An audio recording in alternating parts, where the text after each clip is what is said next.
Yo les Kaizoku, yo la Kazoku, et aussi yo. Ah, c'est un petit délire avec un de mes abonnés, mais il se reconnaîtra en regardant la vidéo. Donc voilà, me revoilà enfin après 4 revues de chapitres que j'ai pas faites, parce que, pas par manque de temps, mais par manque d'environnement calme. J'avais besoin d'environnement calme. Là c'était trop bruyant, voilà, les enfants de ça, bon, voilà. Peu importe, mais c'est pas grave. Donc, avant de commencer cette review de chapitre, je vais revenir un petit peu sur un petit retour par rapport au live que j'avais fait il y a 3 semaines de cela. Voilà, donc, comme c'était le premier live de ma chaîne, j'ai eu un petit problème de paramétrage de son que j'ai mis au bout de 10 minutes de live. Pour ceux qui vont peut-être regarder la rediff et tout, forcément, peut-être même si c'est pas en entier, mais voilà. Je vous informe juste qu'au bout de 10 minutes du live, j'ai réussi enfin à paramétrer le son parce que j'avais des petits problèmes, j'arrivais pas trop. On dirait que j'avais la voix de elle de Death Note. C'est vrai que c'était assez marrant quand je regardais après, je dis putain, mais ouais, c'était un problème de paramétrage, bref. Et ensuite, après, voilà, c'est un live qui partait totalement live, ça parlait de One Piece, de DBS, d'autres trucs, parce qu'il y avait des gens que je connaissais IRL et tout qui étaient présents. Et après, j'étais en train de geeker un peu à un jeu que je kiffe, un MMORPG. Parce que pendant un moment, il y avait personne, donc je dis bon, en attendant, peut-être qu'il y a du monde qui va arriver et tout, machin. Mais franchement, je suis quand même impressionné et satisfait du retour de ce petit live par rapport aux statistiques de YouTube et tout. De voir que voilà, le live qui a été diffusé a dépassé les 100 vues. Ouais, c'est pas comme si ça dépassé les 100 000 vues et tout, mais pour ma chaîne, franchement, c'est quand même pas mal, quoi, en peu de temps par rapport au nombre d'abonnés, tout ça, que j'ai, l'impact que j'ai sur YouTube, tout ça. Franchement, moi, je trouve que c'est quand même pas mal. Franchement, je m'attendais pas. Et aussi, j'en profite aussi pour remercier aussi les nouveaux Kaizoku qui sont rentrés dans la Kazoku. Donc, merci à vous et bienvenue à vous. En espérant qu'il y en aura d'autres et que la chaîne va évoluer petit à petit dans certains stades. Et moi aussi, par la suite, je vais vraiment essayer de vous sortir des contenus beaucoup mieux que ça, avec des meilleurs montages et tout, machin. Mais ça me prendra plus de temps, mais après, voilà, c'est à voir selon les moyens, selon les possibilités et tout. Donc, voilà, donc, petit retour par rapport à ça. Franchement, je suis quand même satisfait et tout, ça fait plaisir. Donc, vous inquiétez pas, il y en aura d'autres. De live qui partira totalement live aussi, voilà, ça pourrait être sympa et tout, ça pourrait être cool. J'espère qu'il y aura du monde dans ce moment-là. Donc, aussi, quand il y aura une pause de One Piece, donc sur les chapitres, donc j'essaierai d'en faire un aussi selon mes disponibilités et tout.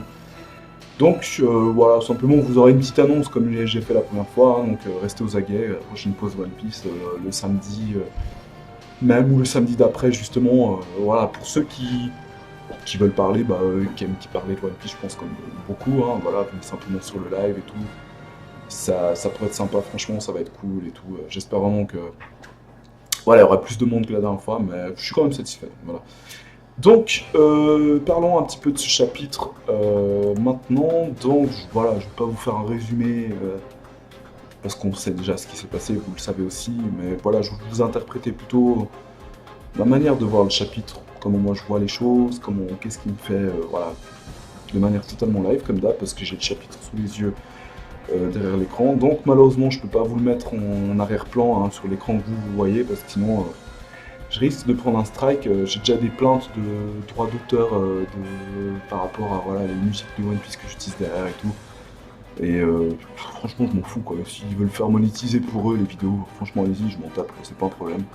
Parce que moi, je fais juste ça, voilà, par passion, parce que j'aime parler de One Piece et j'ai envie de trouver un moyen d'exposer ma façon de penser c'est par rapport à One Piece et tout. Donc, moi, YouTube, c'est un bon moyen. Et franchement, voilà, mais c'est Avex Corporation et tout, un truc situé au Japon qui a porté plainte pour droit d'auteur parce que j'utilise les musiques de One Piece, tout ça, machin. Bon, bref, peu importe, Osef, donc voilà. Donc, pour la petite, la cover de chapitre où on voit Hideo et Blue Gilly qui ont réglé un peu le conflit qui durait, apparemment qu'on apprend maintenant, qui durait depuis un millénaire entre la tribu des longs bras et des longues jambes. Que même encore après, ça fait un peu un petit clin d'œil par rapport à Zoro et Luffy qui se battent sur le Lockdown. Non, pas Lockdown, je dis quoi, Whiskey Peak et puis Nami qui les tenait, et puis tu sais, ils essaient encore de se battre et tout, ça ressemble un peu, ça me fait encore penser un peu à ça. Mais apparemment, je sais pas, donc il y a voilà, pas grand chose à dire, mais moi ce que j'ai pensé, c'est peut-être que, voilà, on sait déjà millénaire, tout. C'est peut-être une origine du conflit avec Zoro, tout ça. Bon, je ne peux pas commencer à théoriser là-dessus et tout, mais voilà, ça vient peut-être de ça, parce que, ou en tout cas, c'est un conflit qui date depuis bien avant le siècle oublié. Et On va peut-être en savoir plus dans la prochaine cover de chapitre, donc à voir, ou durant la trame scénaristique du manga. Donc ça à voir. Donc j'ai le chapitre derrière dans les yeux, comme j'ai dit, ouais c'est pas mal. Franchement un chapitre qui débute voilà, de manière assez punch quoi, assez bonne quoi, punchline, tout, ligne, coup de poing, machin. Franchement ça fait plaisir quoi. C'est un combat qui nous en met plein la vue franchement. Et je suis quand même surpris de voir que Katakuri, il a, parce qu'au dernier chapitre il était comme ça, prêt à se protéger parce qu'il savait qu'il allait prendre une attaque puissante. Mais très se protéger, et je pensais qu'il allait peut-être un peu ramasser, mais genre, il serre les dents et tout. Et là, tu vois, putain, il crache du sang et tout. Je vois que quand même, il se prend un Kong Gun, mais putain, il ramasse bien cher. En plus, il gifle et tout. Franchement, énorme, quoi. Et ouais, il traverse son truc et tout, vraiment. Et franchement, ça fait...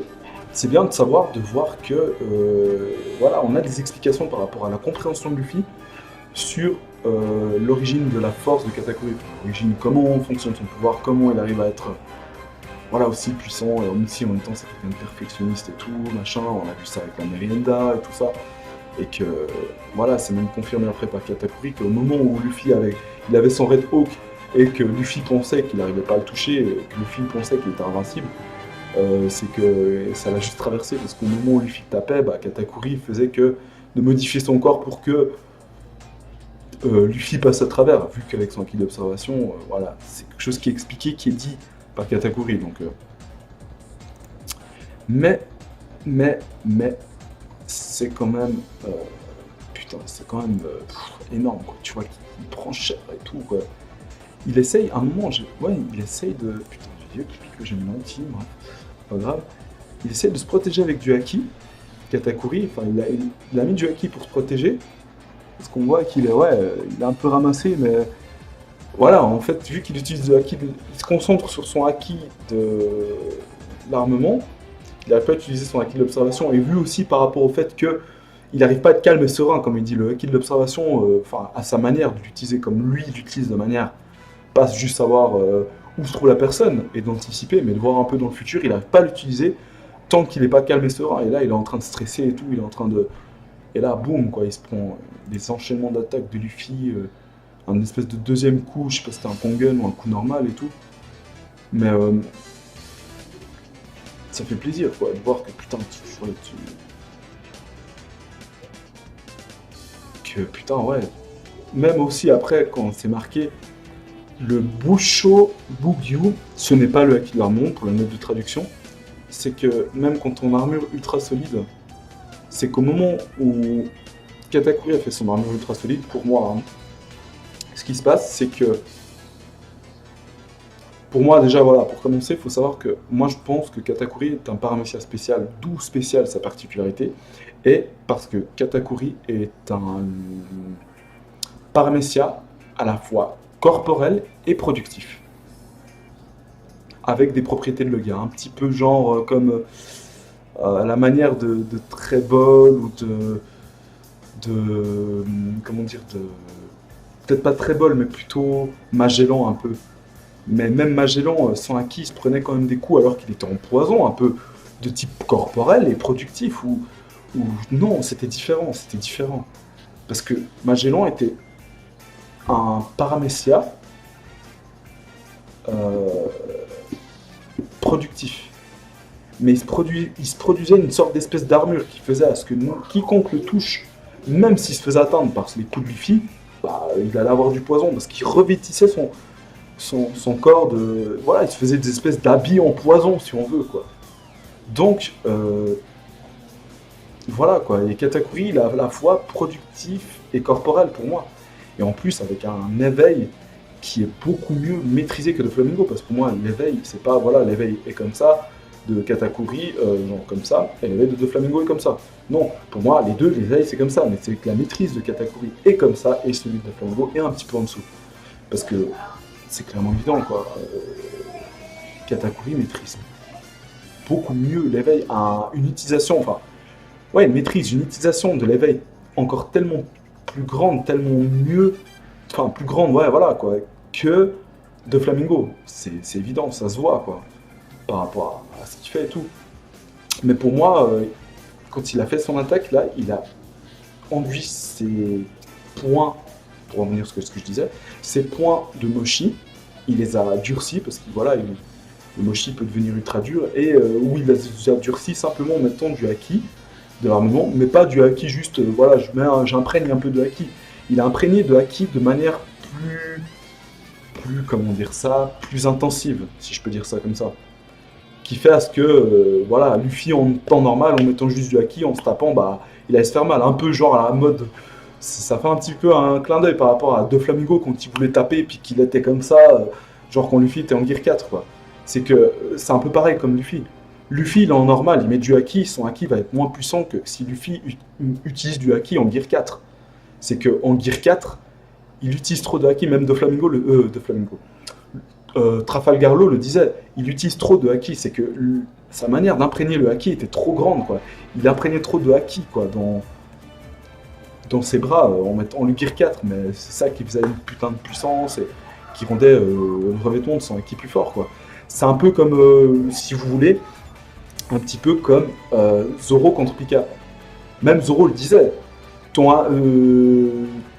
ouais, Pika disait ouais, mon haki est plus puissant, machin, il dit ouais, tu pourras résister seulement si ton haki est plus puissant que le mien, comme disait Zoro. Et c'était Zoro qui avait un haki bien plus puissant que Pika. Voilà, vous voyez un petit peu les références. Bon, je pense que je vais m'arrêter avec les références, parce que sinon je prends 10 minutes. Donc voilà, pour moi, c'est comme ça que j'interprète les choses pour ce chapitre, parce que je vois pas autrement. Après, il se prend quand même, ouais, encore un Rhino Schneider dans la gueule, qui te fait envoyer valser, qui le fait taper la tête contre le sol. Putain, ouais, tu vois qu'il a bien tapé la tête contre le sol, mais qu'après, il se retourne, il garde son calme, et qu'au moment où il fait regard noir, il garde son calme et il utilise son haki de l'observation, bah voilà, pour esquiver des points de Luffy. Et comme il voit les trucs, bah il esquive et après il arrive à le bloquer, parce que ça fait un bruit et tu vois qu'il y a des espèces de lumière autour, donc on voit que le point de Luffy, enduit de haki, est enfermé dans le corps de Katakuri, parce que Katakuri a ouvert, machin avec les bruits là, et il a refermé, il a resserré ça un peu comme un étau. Et putain, c'est... Et au niveau de l'éveil, excusez-moi, je baille un petit peu, on voit déjà que voilà, il utilise son éveil, parce que maintenant que Luffy est coincé, il utilise son éveil pour voilà, lui mettre le coup qu'on va voir après par la suite. Mais c'est impressionnant parce qu'il fait, voilà, il fait en forme de donuts, voilà, parce qu'il fait donuts et tout, avec son mochi éveillé, et puis t'as même Luffy, on dirait qu'il a l'air de s'énerver en disant ça. C'est que du mochi, genre tu fous quoi, je sais pas, un peu comme genre Zoro qui s'énervait contre Kaku, qui dit j'ai inventé une nouvelle attaque, et puis en fait, ouais, c'est la même attaque qu'avant et tout. Enfin, genre, on dirait qu'il s'énerve un peu de cette même manière, en fait, si on veut. Et ce qui est marrant, c'est qu'après... Ce qui est intéressant, plutôt, je veux dire, pourquoi je sais pas, il voulait dire quelque chose, il fait son... Et puis même Luffy est surpris, quoi. Parce que même Luffy, en utilisant le haki de l'armement, apparemment, tu vois, il est en train de péter un câble et tout, il est vénère, il veut le défoncer, mais il n'arrive pas à anticiper, parce qu'il est là que... Parce qu'il aurait anticipé, il aurait su ce qui se passait, mais là, non. Enfin, avec le haki de l'observation, Luffy, donc... Mais là, on voit que ce qui est intéressant, c'est que malgré le fait que Katakuri utilise parfaitement l'éveil de son... C'est parfaitement maîtrisé l'éveil de son fruit du démon. Quand il fait son truc de donuts en mode éveil, c'est que les donuts, son truc d'éveil, n'a plus contact avec le sol et avec ses pieds, justement, parce qu'il peut contrôler par ses pieds avec quoi il est en contact. C'est en plein air, ça vole, et il arrive à le contrôler. Mais il le contrôle comment? Avec quelque chose qu'il a dans ses poings. Mais ça n'a pas l'air d'être du mochi, ou peut-être c'est du mochi, je sais pas, c'est bizarre, mais on dirait que, voilà, peut-être avec du mochi, il arrive à les contrôler de manière télékinésique, ou je sais pas comment on peut dire ça, pour après les recouvrir, les faire prendre en forme de poing, les recouvrir de haki, et après faire un truc. Et au moment où Katakuri fait son poing comme ça, bah c'est justement comme ça, avec je pense avec ce qu'il a dans le poing, qui permet de contrôler la distance sans avoir de contact direct avec son corps, parce que normalement ça aurait dû être un truc qui aurait été relié, mais là non, même pas. C'est que là, il a mis du haki dessus. Et voilà, c'est un éveil, une maîtrise de l'éveil bien supérieure à Doflamingo. Parce que Doflamingo, quand il éveillait, il touchait avec son pied, ça se transformait en fil. Après, ses fils faisaient des pointes et il arrivait à imprégner du haki. Mais là, Katakuri fait quelque chose de plus énorme. C'est que là, Katakuri est juste en contact avec le sol. Mais les deux parties qui étaient l'espèce de donuts, machin, là, qui ont fait des formes de points, ne sont plus en contact avec le sol. Alors qu'ils sont plus en contact avec le sol, il les a, il a réussi à infuser du haki dedans. À moins qu'il ait réussi à infuser du haki dedans pendant qu'ils étaient encore en contact avec le sol. Je sais pas trop si vous voyez où je veux en venir, mais ou à moins que pendant que c'était là et c'est en plein air et que télékinésique à la mode, je sais pas moi, X-Men, Professeur Xavier ou j'en sais rien quoi, machin, Magneto, ou je sais pas ce que vous voulez.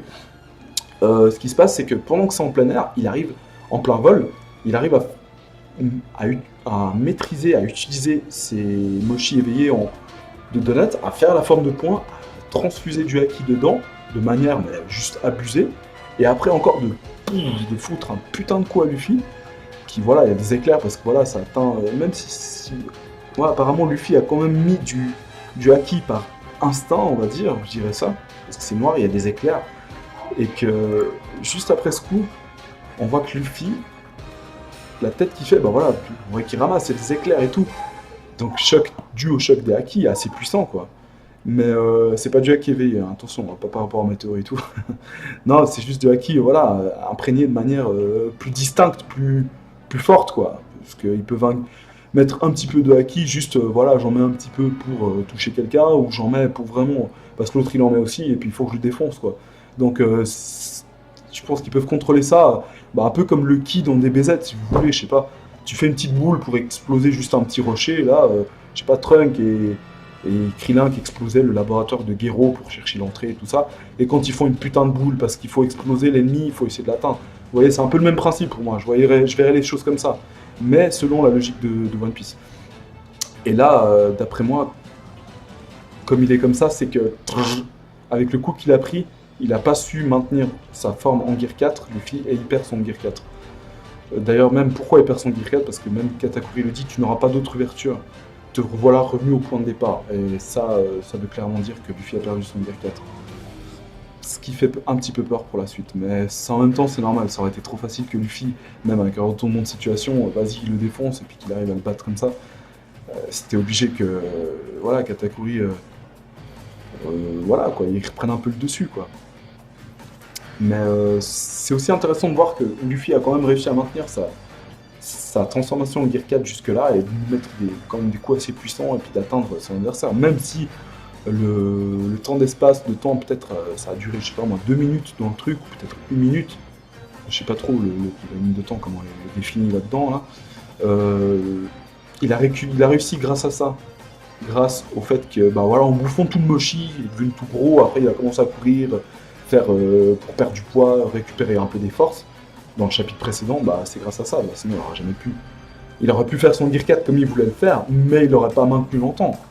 Donc lui, il a voulu prendre des risques, il s'en foutait, il a dit je dois, machin et tout.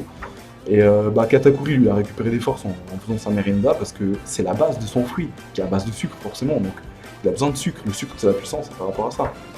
Et voilà par rapport à cette partie Katakuri Luffy. Voilà ce que j'avais à dire. Et ensuite, ça fait plaisir de voir aussi un petit peu, quand même, Pound qui revient, qui, voilà, en même temps, c'est un peu normal. Parce que dans le chapitre où il y avait Lola, Pudding et Sanji qui étaient sur le tapis volant et tout, qui étaient en train de partir sur Cacao Island, si je dis pas de conneries, pour aller faire le gâteau, bah, Pound qui les a vus en bas depuis un bateau, qui les a suivis, qui a vu où ils se dirigeaient et tout, bah, il veut les voir, donc c'est un peu normal. Mais ouais, je pensais pas, moi en regardant ça, je m'attendais pas à voir ça.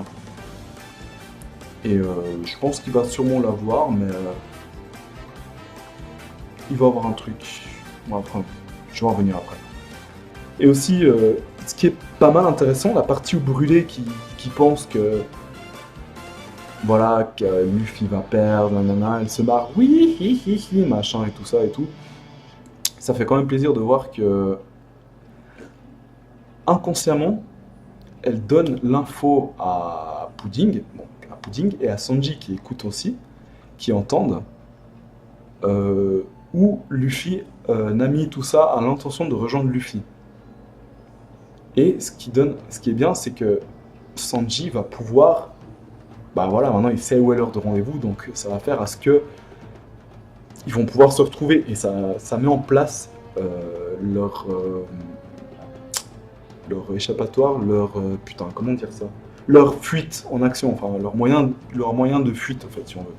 Donc c'est quand même intéressant quoi, parce qu'au moment où quand Brûlé, dans les chapitres précédents, elle avait entendu la conversation et qu'elle dit ouais machin et tout, qu'elle a entendu la conversation et puis que putain moi j'étais la merde, putain fait chier, ça fout la merde, je dis ah, comment ils vont faire? En fait ça n'a pas été pour rien, Oda a su mettre ça en place de manière à ce que c'est utilisé plus tard, donc maintenant, de manière à ce que voilà, que maintenant Brûlé a délivré l'information à Sanji de manière involontaire, donc ce qui est excellent quoi. Franchement c'est là que tu vois toute la magie d'Oda, comme le mec il est réfléchi, c'est un génie, c'est un truc de fou quoi. Donc ça c'est vraiment quelque chose de bien intéressant par rapport à ça. Et aussi qu'on voit voilà, par rapport au temps et tout, où ils doivent se retrouver. Après, là, je me suis pas amusé à faire le calcul dans combien de temps Sanji aurait fini. Parce que là, on sait qu'à 1h du matin, c'est l'heure du rendez-vous. Donc après, le gâteau sera prêt à, je sais pas moi, 8h du soir, parce que là, c'est 4h, ou 9h du soir, je sais pas. Après, il faut faire un calcul. Je vais pas mettre une blouse blanche, des lunettes à l'Einstein, et puis commencer sur un tableau noir une craie, E égale MC2, X, Y, la puissance, racine carrée. Bon, bref, vous voyez quoi, pour le calcul de temps, parce que sinon, j'ai pas pensé, mais bon. Et ouais, ça fait plaisir. Même on voit Oven, quoi, c'est quand même un peu. Ouais, c'est dommage, c'est chaud pour Pound, hein. Ouais, bah, c'est chaud pour lui, pas dans le sens, parce qu'il y a Oven qui est là, tu vois, il y a aussi Brûlé, tu vois, ça fait un petit clin d'œil par rapport à ça et tout. C'est par rapport au fait que. Pas aussi par rapport au fait que, voilà, le fruit du démon d'Oven et tout, la chaleur et tout. Non, c'est chaud dans le sens que c'est tendu, voilà. On s'est compris, bon, ouais. Ouais, donc par rapport à Pound qui, voilà, qui est en train de se faire. Ouais, qui s'est fait maraver par. Qui s'est pris une correction par Oven, alors que il veut juste le pauvre, il veut juste retrouver Chiffon, il l'a vu, mais en même temps, c'est pas plus mal parce que ça. Aussi, Oven qui respecte les ordres de sa sœur, ça permet à. C'est fait, pour moi, c'est fait de cette manière. Pourquoi? Parce que ça permet à Oven d'éviter de se rendre compte que Pudding est complice avec Sanji et Chiffon et que voilà quoi. Donc c'est pas plus mal aussi comme ça. Bon, heureusement c'est bien, il va pas le tuer, parce que sinon ça aurait été un peu salaud et tout quoi. Mais ça aurait été un peu con et tout, mais là. Voilà, justement, ce qui est chiant, c'est que par exemple, dans Derek, il est un peu en train de. Ouais, je veux juste voir, machin et tout. Parce qu'il l'a vu, mais il faut pas que. Non, même si. Voilà, même si Pound aurait grillé Oven en disant. Enfin, aurait dit Oven, ouais, il y a Chiffon qui est là, bah, Oven il le sait parce que l'info a été donnée par Pudding, oui, je vais la convaincre et tout.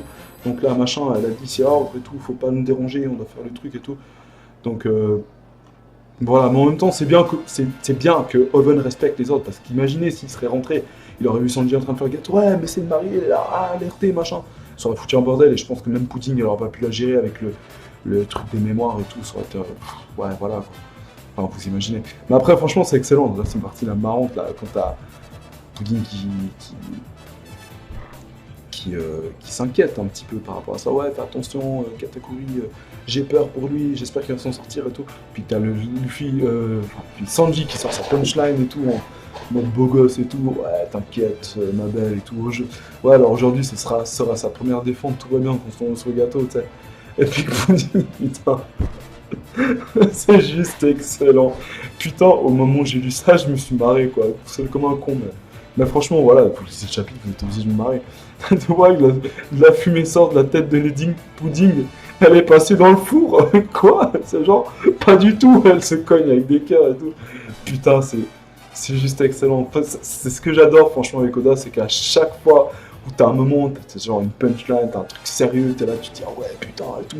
T'es là, tu vois la case de Sanji, t'es là, putain, et tout, la punchline qui sort, c'est énorme. T'es là, t'es en extase devant ça, puis t'as un truc marrant comme ça en plein milieu. C'est ça que j'adore avec One Piece, c'est ça qui est excellent. Franchement, Oda, putain, c'est un génie, quoi. C'est excellent. C'est juste mortel. C'est juste mortel, enfin, c'est juste marrant, quoi. Et ensuite, aussi à la fin, franchement, maintenant aussi par rapport à ça, ça fait C'est l'image où on voit comment ça, il n'y a plus une seule image de la mer dans le territoire et tout, avec Mondor, Pecoms et Tamago qui sont les trois, puis même on voit même Pecoms qui il est en train de chialer, mais en même temps il est triste et en même temps il est étonné. Ah, genre, bah, voilà, de voir que maintenant, bah, voilà, c'est Praline qui les a envoûtés avec sa voix, parce qu'elle est à moitié homme poisson, donc moitié sirène, moitié Big Mom, je sais pas quelle race exactement elle est, bon bref, voilà. Et que grâce à son côté homme poisson, on voit même Aladdin et tout, on voit même encore. Ah ouais, il y a un des mecs avec des cymbales et des trompettes et tout, qu'ils ont charmé toutes les limaces de mer et tout, parce que voilà, c'est quand même ce qui fait référence au mythe des sirènes qui, avec leur voix, envoûtaient les marins et tout ça, et que pour les tuer, bon là ça peut être pour tuer, mais c'est juste pour.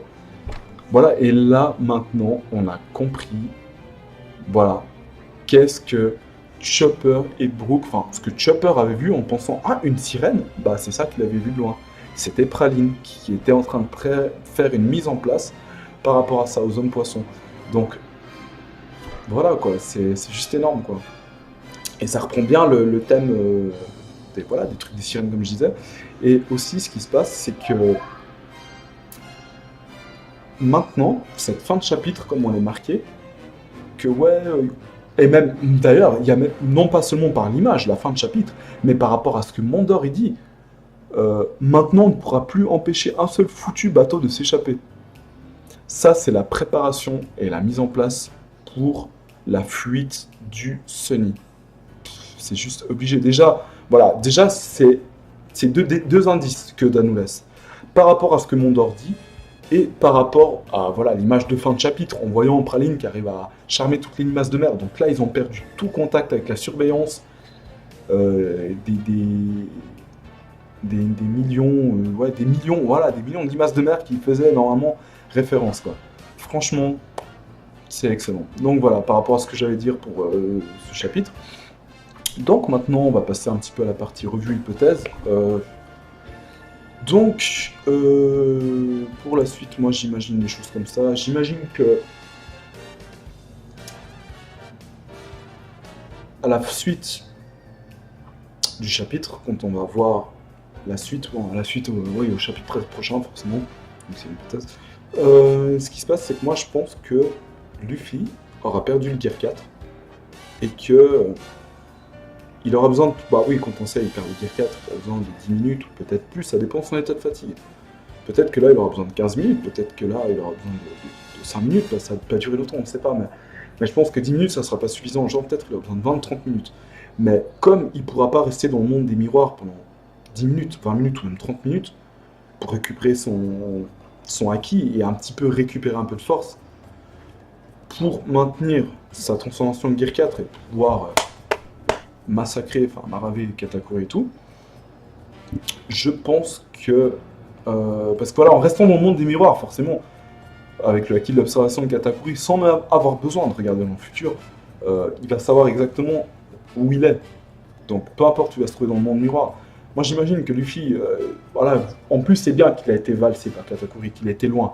Ça va lui laisser plus de temps de pouvoir échapper à la vue de Katakuri, donc à la vue directe, donc les yeux voilà, de Katakuri, et aussi par rapport au acquis de l'observation. Parce que même si Katakuri va pas forcément le voir, il va plus le voir, il va ressentir sa présence, donc il va avancer, il va aussi voir par où il a giclé, donc forcément il va avancer vers lui et tout, mais moi j'imagine que Luffy va profiter d'un miroir à proximité, et qu'il y aura genre un truc de bouffe et tout, peut-être ça se trouve il y aura un truc comique quoi. Il va dire ah de la bouffe, il faut que je récupère de la vie et tout, enfin de la vie, voilà, de l'énergie et tout. Donc il va allonger son bras à travers le monde miroir et tout, il va prendre la bouffe, il va bouffer. Il va sûrement avoir un truc comme ça, genre peut-être même un petit truc comique et tout, comme il y a souvent. Avec un truc genre voilà la meuf qui est à Tokland et tout, qui prépare la bouffe pour son chéri. Chéri, le dîner est prêt, c'est sur la table, elle va poser un truc, elle va chercher et tout. Et puis pendant ce temps, t'as la main de Luffy qui traverse, juste qui chope le machin et tout. Quoi, tu te fous de ma gueule? Ah, mais arrête-toi, machin, ils s'engueulent et tout. Ouais, bah. C'est genre un truc comme ça, ou je sais pas, j'imagine, il pourra peut-être avoir un truc comme ça, ou même simplement, il voit un truc de bouffe, et que, voilà, il dit, ah, il faut que j'arrive à aller là-bas. il allonge son bras, il s'accroche à un meuble, un truc, n'importe quoi, boum, il va dedans, il bouffe, il se dit, voilà, il faut que je me mette en dehors du monde miroir, peut-être il y a personne dans la maison, il va trouver de la viande, ou je sais pas, voilà, il va trouver quelque chose pour récupérer l'énergie, il est obligé, parce que là, pour moi, il a perdu le Gear 4. Donc après, il va sûrement essayer de se reposer un peu, peut-être, ouais, il faut que je récupère un peu d'énergie, tu sais, un peu comme à la base, ça, ouais, il faut que j'aille des crocodiles. Et puis après, le mec, il s'éclate, il dort 10 minutes, ah, j'ai bien dormi. Putain, d'habitude, il dort 3 jours, mais là, il a dormi 10 minutes, il a récupéré un peu de vie. C'est pas plus mal. Peut-être qu'il va faire un truc comme ça.